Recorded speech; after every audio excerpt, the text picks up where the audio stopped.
All right. All right. Good morning.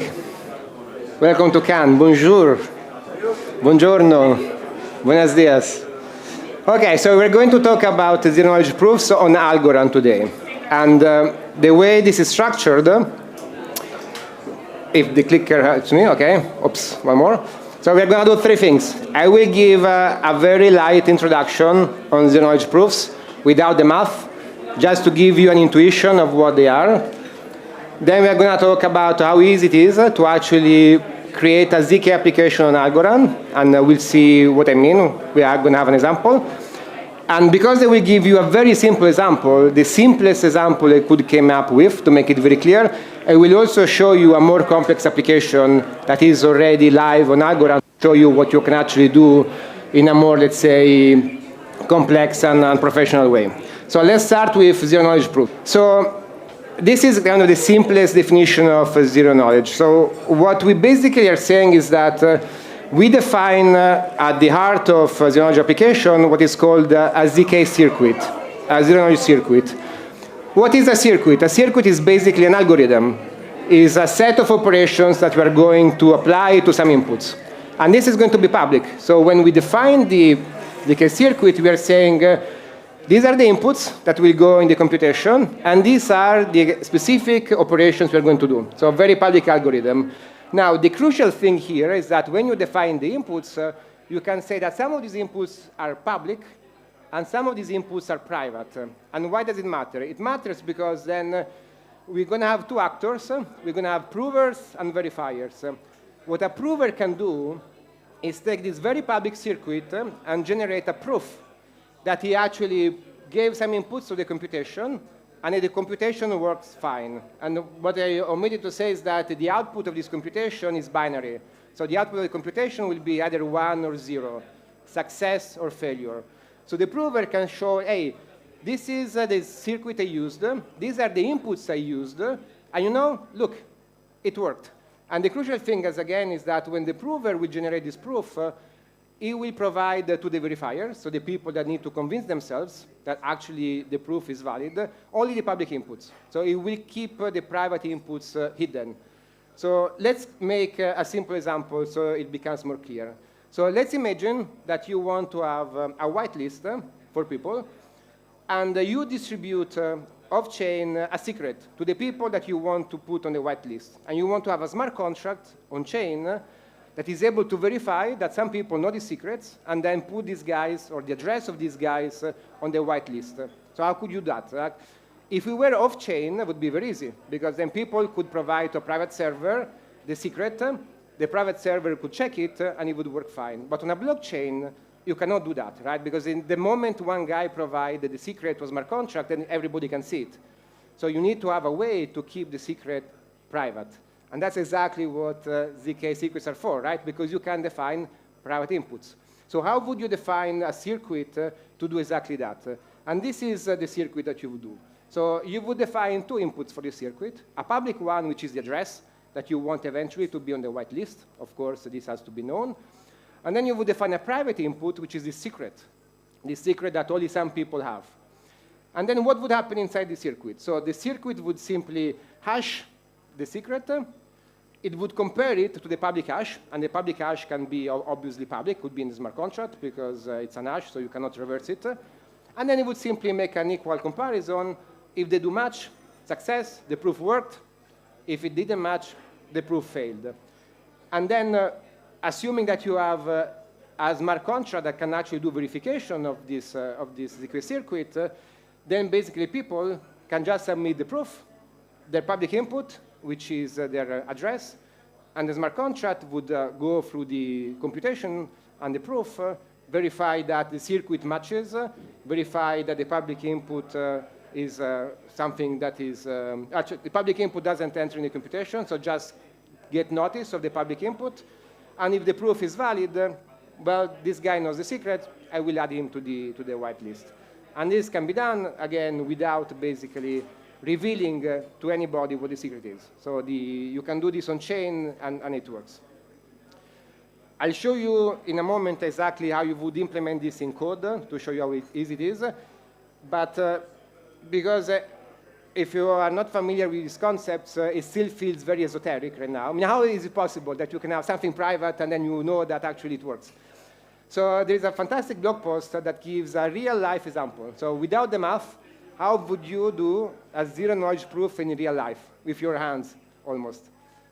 You need to have a little bit of imagination. But imagine you are a telecom provider, and you want to deploy a new telecom network.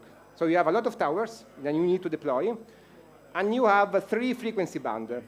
And you need to assign to each of these towers 1 band, and the constraint you have is that 2 neighboring towers must have 2 different frequencies. So you cannot have 2 different towers that are neighbors and have the same frequency. So you need to distribute, and this is, for the geeks in you, basically an instance of the graph recurring problem. You have a graph, you have 3 colors, you need to assign a color to each node, and 2 neighboring nodes must have a different color. And this is actually an NP-complete problem, for those of you who still remember maybe theoretical computer science. So if you can actually solve that, you can solve a whole host of computer problems. But let's forget about that. So you call Google, because they are very smart people, and you say, Google, can you do this? And Google says, yes, OK, we'll do this. So they do. They come back and say, OK, we did it. We have a solution. Give us the money. And you say, well, give me the solution, and I will give you the money. No, but if I show you the solution, then why are you going to give the money? But if I give you the money, why are you going to give me the solution? OK, we do a zero-knowledge proof that Google has the solution. How do we do that? So Google rents a huge warehouse. They make, for each tower, a piece of paper. They color the piece of paper. They go inside the warehouse. They create the entire graph, and they make every piece of paper upside down. So you cannot see the colors. Then they call you. You walk in the warehouse. You have this huge map of pieces of paper. You take 2 pieces of paper at random, and you flip them over.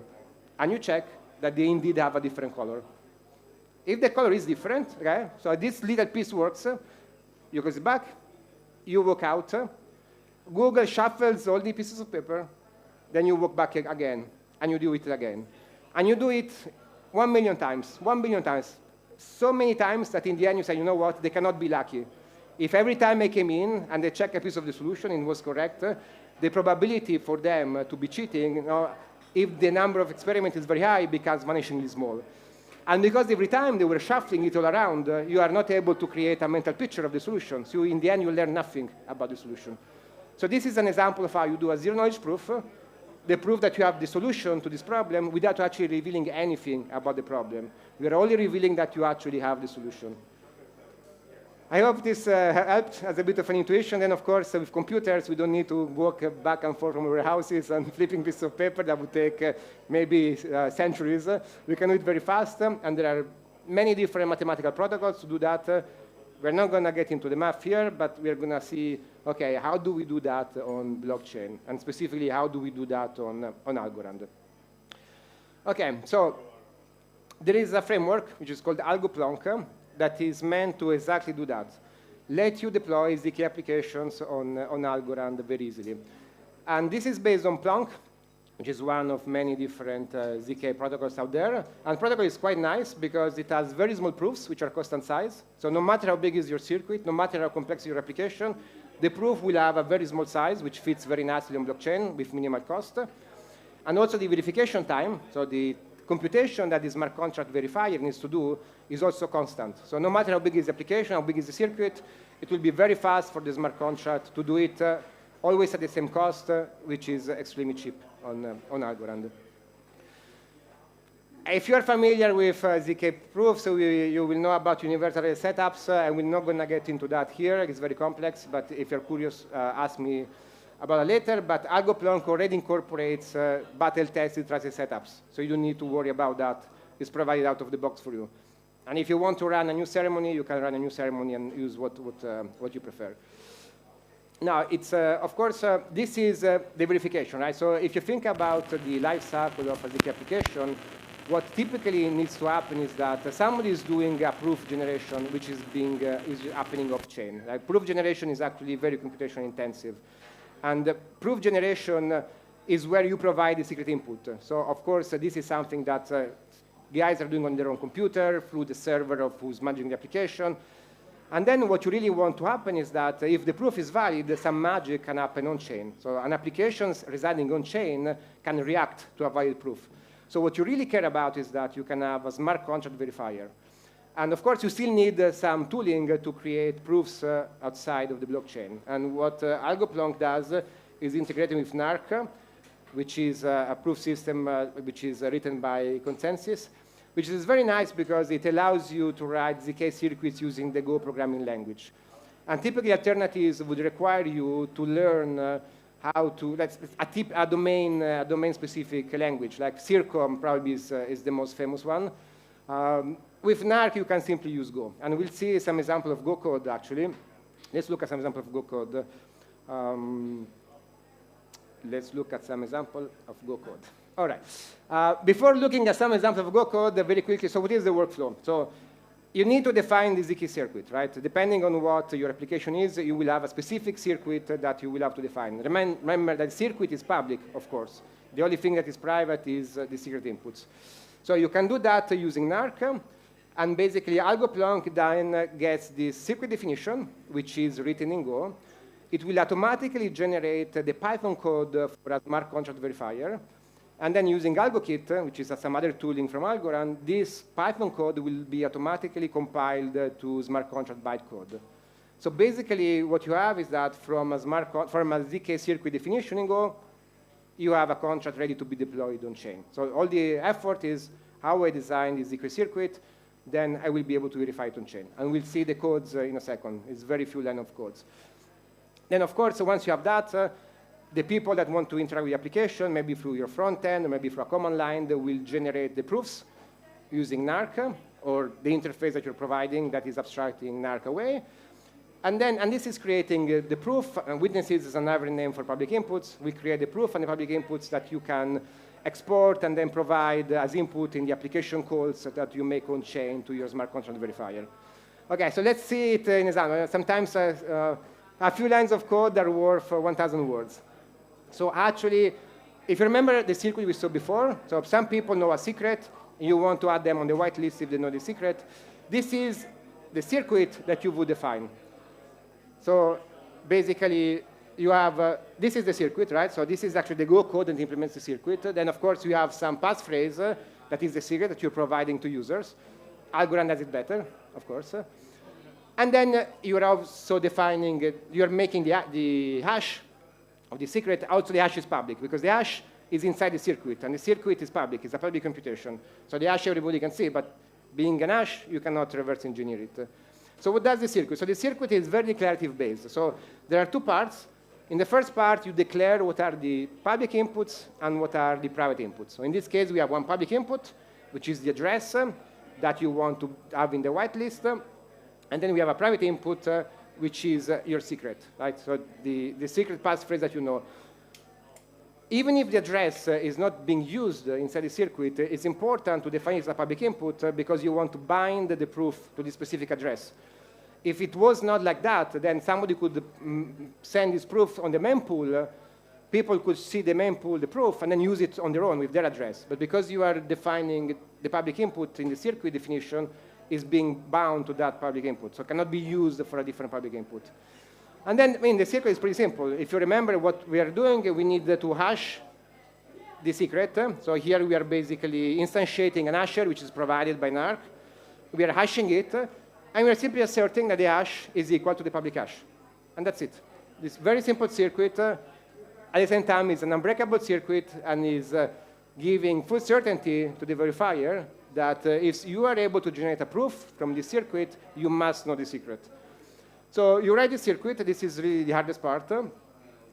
And then these are basically 3 lines of codes to generate the Python code that is ready to be put on the blockchain. So you need to choose a curve. This is based on elliptic curve cryptography.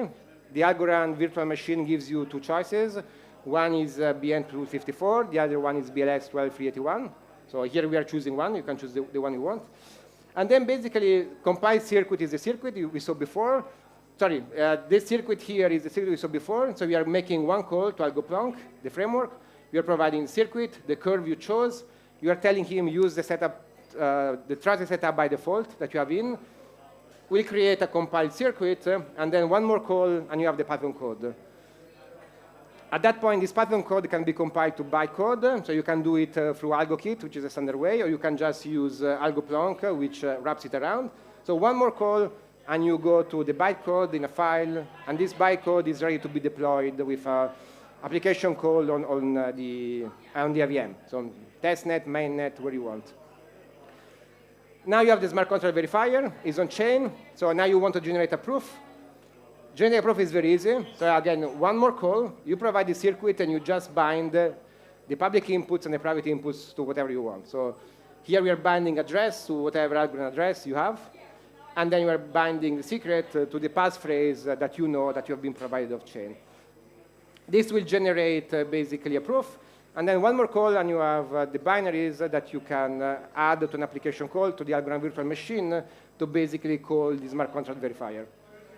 And that's it. So of course, you need to write the code for the smart contract that actually manages the whitelist, but this will be very easy. So this guy will just check that the smart contract verifier succeeded, and if so, we'll add the address to the whitelist. So the good thing here is that everything that is machinery is being abstracted away. So you can focus on writing the circuit that you need, writing the smart contract application that you need for whatever actions needs to happen if the proof is successful. And all the machinery for ZK is basically abstracted away with a few lines of code. Of course, you still need to learn how to write circuits. And circuits are, let's say, a particular way of thinking. What I would say is that doing it in Go code is easier than trying to learn a new domain-specific language. Now, of course, here I gave you a very simple example. So what I want to do with the last few minutes that we have, and then maybe some questions, is to show you a more complex examples of something that is today on mainnet, which is called the Hermes Vault. And Hermes Vault is basically an application similar to Tornado Cash. Maybe for the ones who are more familiar, it's something in the middle between Tornado Cash and Tornado Cash Nova. So it basically lets you deposit on a smart contract escrow address. And then what allows you is to basically then make withdrawals from that deposit. And you don't need to withdraw the exact amount, so you can make multiple withdrawals. And the smart contract will take care of adding back the change on chain so that you can make further withdrawal from the same deposit. And so how would you design circuits that do that? Because again, the only difficult part here is really how we define the ZK circuit. Because then the application logic is pretty simple. If the proof succeeds, then okay, you need to do a bit of bookkeeping, but it's pretty simple.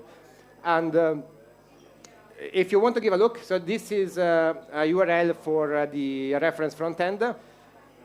If you go there, there is an about link. I forgot to write it here, but there is an about link bottom left. If you go there, it takes you to the GitHub repo, and it's fully open source.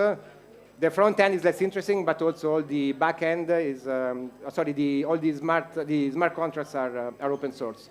So I will not, here I will show you the circuit. I will not show the code, but it's very simple Go code, which basically matches one by one the lines that we're going to look at now. So you're welcome to give a look. So what would be the privacy property of this application? So you're going to have two main actions. You can be able to deposit. You will be able to withdraw. So what will be public? So if you deposit, of course, the depositing address and the amount being deposited is public, because you will see algo flowing from a specific address to the smart contract. So this will be public. Similarly, when you will be withdrawing, the address which is withdrawing and the amount which is being withdrawn will be public, because again, it's algos flowing from the smart contract to a normal address. But what is private? So what is private when you're withdrawing is what is the depositing address that made the deposit. So you cannot link back a withdrawal to a specific deposit, which means you cannot link back the withdrawal address to a specific depositing address. You will not know what was the deposit amount. So maybe you're withdrawing 10 algos, but what was the deposit? 10, 100, 1,000, 1 million, nobody can know. And you cannot know how much change is left. So now you're withdrawing 10 algos, but what is the change left? Nobody can know. Now, the other thing that is important, so who is signing this transaction? And this is something very peculiar to Algorand. The deposit will be signed by the depositing address. The withdrawal will not be signed by the withdrawing address. This is a key point. So the withdrawing address can have zero balance, can be a new account with no history. If you think about Tornado Cash, it is a challenge, right? Because you need to have some if to fund the withdrawal. So they have this system with the relays, which are centralized entities, which create a lot of compliance issues. In Algorand, there is a very nice thing, which is called the application smart signature, which is a specific type of smart contract that can sign transactions on behalf of the users. So what happens behind the scene here is that if the proof is successful, the main smart contract is sending a little bit of money to this application smart signature, and this application smart signature can be invoked by an address with zero balance and signed on behalf of the user. So it's a very elegant way, fully on-chain, to allow a zero balance address to withdraw money. This is something specific to Algorand, which really fit very nicely in this design. So how does the application work? So you have two ZK circuits that you need to define, one to make deposit, one to make withdrawals.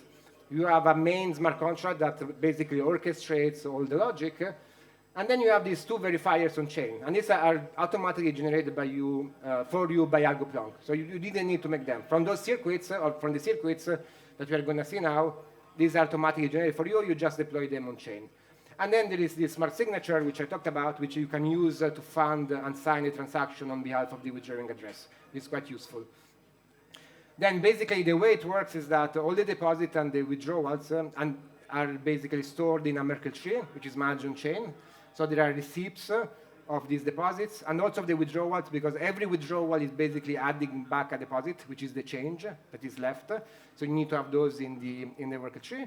And basically, so the key thing here is that in a normal setting, if you want to prove that you made a deposit or that you have a change, you will need to provide a Merkle proof, and that would reveal, if not the content of the node, at least the leaf index, which would basically be linked back to the depositing address. Now, what we can do in zero knowledge is to prove that you have a receipt for something which is in the Merkle tree without revealing nor the leaf nor the content of that leaf. So you are saying, I'm in, but you don't know who am I, right? So how would you do that? How would you do that? So let's start with deposit, which is easier. When we make a deposit, we need to be sure that we are encoding on chain the amount that is being deposited, because we are going to have to subtract withdrawals in the future to create changes. So it's important that we do that. So here we have two public inputs, which is the amount which we are depositing, which is also visible by the transaction that is sending the deposit in. And then we have this commitment, which is an hash. So it's something you don't really see. And this hash is basically encoding three pieces of information. It's encoding the amount that we are putting in, so we are sure that we know that we have on chain exactly what is being deposited, and then two secret numbers. So we are generating two secrets, K and R, and then we'll see in a moment why we need two secrets and not only one. So basically, what the ZK circuit is doing is very simple. It's simply saying, okay, I'm providing K and R and amount as inputs. These are private, but the circuit sees them. And then it's simply hashing them inside the circuit, and it's comparing them to this public input. If they matches, I'm comfortable that I'm putting a commitment in the tree that has the right amount, and that the user knows the secret K and R. And so I will accept it. Right? This is all the circuit is doing. It's basically just checking that the hash of these three inputs is equal to this fourth input. If this works, then I know that I have a commitment on chain that is encoding through a hash, so you cannot see it, the amount which I received, and two secrets that the user know. And hopefully he will not lose. Otherwise, he's fucked. So how do we do withdrawals? Withdrawals, of course, are more complicated, because we need to make sure of a few different things. And I'll show you first what we are providing to the circuit, and then I'll show you what the circuit is doing. So the user needs to generate two more secret numbers, because he will have a new receipt for the change. So it's like he will need a new secret for a new deposit, which is simply the change between the original deposit and the withdrawal. So he's providing some public inputs. He's providing, of course, the address where he wants the money to be sent. We need to bind the proof to this address, so people cannot use it, taking it from the mempool for their own address. They're saying how much money they need to be withdrawal. There is a fee. It's not a fee because the protocol is charging fees. The protocol makes no money. The author of the protocols makes no money. Nobody's making any money. But the blockchain is asking for some fee to create some storage and to do some internal transactions. So there's a little bit of fee. I mean, this fee is extremely small. So here we're talking fee for the full fee that the user is paying to make a deposit or withdrawal with all the ZK machinery is less than 1 cent of a US dollar or of a euro. It's still 60, 80 times the minimum transaction fee on Algorand, but it's still less than 1 cent when you look at it in euro terms or in dollar terms. So extremely cheap to use. You're providing the commitment, the new commitment. So again, we are going to store in the Merkle tree the new change, like the new deposit, what is left after you make a withdrawal. And then there is this critical thing, which is called the nullifier. And this is here to make sure that you cannot withdraw twice from the same deposit, right? Because you make a deposit, you make a withdrawal, then you have a change. You can withdraw from the change, but we want to avoid that you withdraw again from the original deposit. The original deposit must become invalid. And the way we do it, you are going to provide this hash, and it's an hash of amount and k, which you will remember were the initial part of the commitment that was in the tree. Because it's an hash, people don't know which was the deposit or the change that you're referring to. But because you're providing it in public, the smart contract will be able to store it, and so in the future, nobody else will be able to provide the same nullifier, which means this specific deposit, this specific leaf in the Merkle tree will become nullified, will become invalid. And then, of course, you're providing the root of the Merkle tree, and this root is also being stored on chain. On chain, you're managing the Merkle tree so that you can verify that what people are claiming to be in the tree is actually in the tree that you have on chain. So you're giving this root as a public input. The smart contract will verify it matches with the root, or let's say the list of the last few roots that the smart contracts remember. So what are the private inputs? You are providing the old KNR. You must remember them. If you lose them again, you are done. You are providing the old amount, and we'll see in a moment how we are using those. And then you're providing the change, K2 and R2. So this is basically the new deposit on chain, what will be the change after the withdrawal with the new secrets. And then you're providing basically the index of the node in the Merkle tree and the path up to the root. So you're basically providing a Merkle proof. So you're verifying the Merkle proof in zero knowledge. So you're saying, okay, I'm giving you data that is in this root, but I'm not telling you which was the leaf nor the data, okay? And the way you do it, and this is what basically the proofs does it, and again, it's very simple, and we must thank the gods of Zcash that came out with this idea, because basically everything is coming from their work, and once you see it, it's very simple, but to actually thinking it from first principles, I have no idea how humans can do that, but here it is, so it's very simple in real. So what the proof is saying is, okay, amount and k were provided as a private input, and I'm checking that the nullifier you're giving me actually matches. So because this nullifier will be stored on chain, I need to make sure that it matches. And here you show that. I need to make sure the commitment you're giving me actually is rightly encoding the new change, and this change is really amount, less withdrawal, less fee. So I'm making sure that you're withdrawing, whatever you're withdrawing, we are putting back the right change on chain. And then I'm also checking that change, amount, withdrawal, fee are all above zero. And this is a technicality because we are operating in elliptic curve cryptography, which is operating in modular arithmetics. So I'm basically checking that you are not wrapping around, right? That you are not asking a change which is extremely big, which is making the module wrap around, and so seem valid even if a withdrawal which is so big that is making the numbers wrap up and create some negative values which will be seen as positive in modular arithmetic. A little bit of technicality, but this is one of the things you need to learn when you write ZK circuits. And then basically you are saying, okay, so I'm providing amount and k, which are the initial part of this amount kr, which are the node that you were giving. And then you're basically proving in zero knowledge that the path is actually a valid path and that this value is actually inside the root. So basically, this is all the circuit is doing, and if you actually go on to the GitHub repo, it's just a few lines of Go code. And then once you have that, basically what the app is doing is, okay, making sure that the verifier is succeeding. And in Algorand, it's nice because you can create group transactions, and if one of the transactions fails, everything fails. So you are simply adding this transaction in your group, and if it fails, everything is going to fail. So if the smart contract verifier is unhappy, everything is going to be failing. And then basically what you need to make sure at the smart contract level is that, okay, the nullifier is new, it's not matching something we had seen before. The root is actually a root that I have for this Merkle tree. And then the fee is actually covering what the protocol is asking me as a smart contract to pay for internal transactions and for online storage. And the contract is doing a bit of storage. The contract is storing a compact representation of the Merkle tree, which can be very efficient, but requires some space. And more than that, the contract is basically storing all the nullifiers, because you need to make sure every time you provide a new withdrawal that you are not using a note that has been spent before. And that's it, basically. Thank you.